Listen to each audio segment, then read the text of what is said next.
Harrods, is the sort of place that we all dream about, isn't it?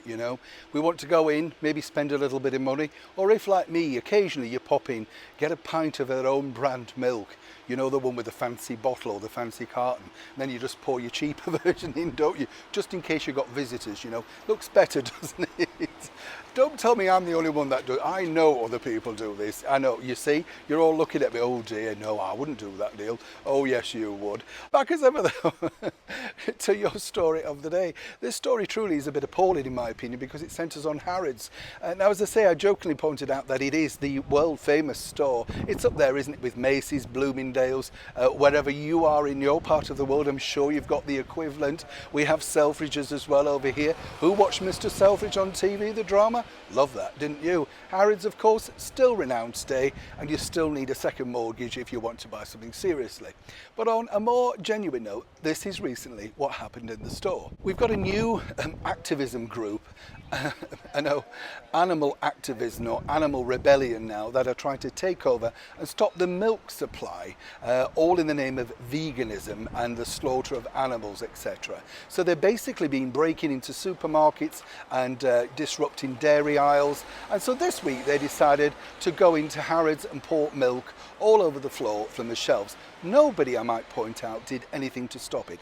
This is the bit I find incredible. I would be furious if I was in there, wouldn't you? I mean, it's just ridiculous. People standing around doing nothing, taking pictures. Now, this was all headed up by a girl called Kath Chan. Yes, I think everything we need to know is there. An activist who looks incredibly rich, comes from a very wealthy background and clearly has nothing to do in the summer holidays but get her chums. Now, they're all trying to disrupt as much as they can, as I say, throughout September. The thing that I find really strange, and I'd love to know your thoughts on this, is that Harrods basically then had to send in their cleaners. These poor people who had done nothing wrong, that are already on basic wages, then have to clean up these dumb activists' work. They just wandered off. They were escorted out the building. But according to Harrods press office, and I did speak to them, including the CEO, and they're not going to be pressing any charges. This is where I think they go wrong. This is criminal damage. What if somebody had slipped on the milk, or indeed they smashed bottles, or whichever way you look at it? Where else in the world can you go into somewhere and cause disruption and then basically say, oh no, we're not going to charge them? This is why these people seemingly get away with it time and time again. Now, as I say, they've got a lot more things planned, or so they claim.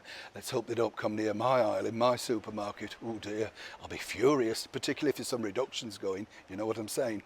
And on a serious note, I do think that this is just, activism gone wrong. It's vandalism. Activism is when you try to get your point over in a succinct, adult way. Just going in and trashing somewhere, whatever it may be, is seriously not good for anybody. But as ever, it's children now who claim they're activists. I'd love to know what you think in the comments below, so do let me know what you think to this particular breaking story over here in the United Kingdom. As ever, Neil Sean in the very heart of London.